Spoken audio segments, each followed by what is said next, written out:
as I'm going to oscillate this bar and it's getting oscillation like getting the extreme positions of both the ends and coming back to the min position and getting oscillation and getting maximum position this side and similarly that side.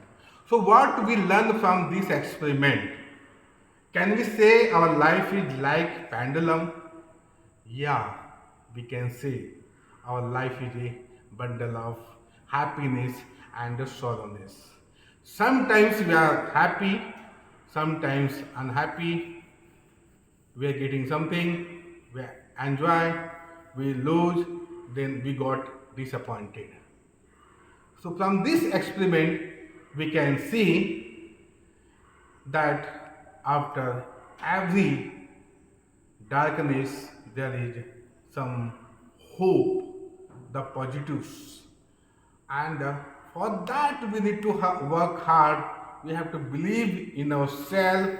We have to be confident so that after getting main position again I have to oscillate in the positive direction and then I have to get the success.